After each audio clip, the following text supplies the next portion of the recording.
চলো তোমাদের সঙ্গে রুই মাছের রেসিপিটা শেয়ার করি। আমি যেভাবে রান্না করি সেভাবে শেয়ার করি। কড়াইয়ে তেল দিয়েছি, তেলটা গরম হয়ে গেছে। এবার মাছগুলোকে কড়াইয়ে ছেড়ে দেবো এক এক করে।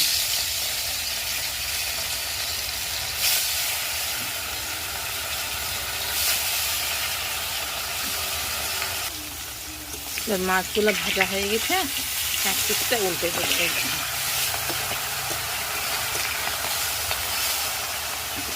আমরা কিন্তু উনুনে রান্না করি, গ্রামের দিকে উনুনেই রান্না হয়, ঠিক আছে। চলো, মাছগুলো ভাজা হয়ে গেছে। এবার মাছগুলোকে একটা জায়গায় তুলে ফেলে, মাছ কটা আছে ওগুলো ভেজে ফেলে দিচ্ছি।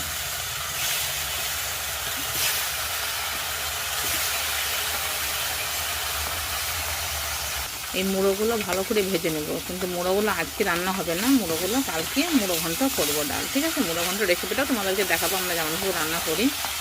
মুড়োগুলো আমি লাল লাল করে ভেজে নেব, ভেজে তুলে নেব, দিয়ে কড়াই আমি আলু দেবো। মুড়োগুলো ভাজা হয়ে গেছে, এবার তুলে ফেলবো। কড়াইয়ের মধ্যে আলুগুলো দিয়ে দেবো,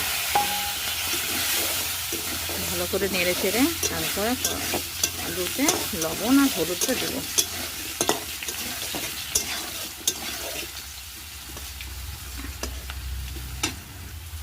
লবণ,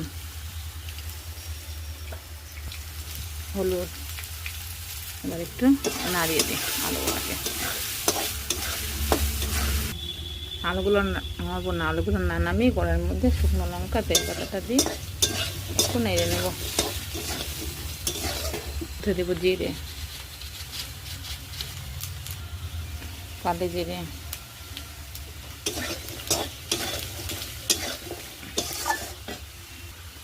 আর মশলা দিয়ে দেবো।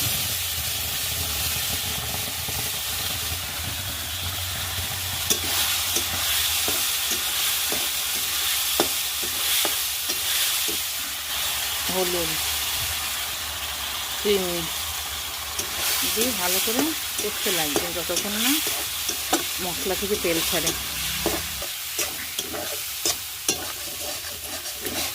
মশলাটা আমার ভালো করে কষা হয়ে গেছে। এবার মশলাটা থেকে তেলও ছেড়ে যাচ্ছে, বোঝা যাচ্ছে না মশলাটা হয়ে গেছে। এবার এর মধ্যে আমি জল দিয়ে দেবো পরিমাণ মতন।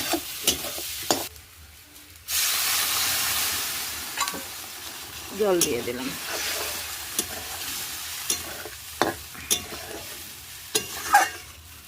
এবার এটা ভালো করে ফুটুক, আলুটা আধ সিদ্ধ হয়ে যাক, তারপরে মাছটা দিয়ে দেবো, না হলে বেশি সিদ্ধ করলে মাছটা ভেঙে যায়।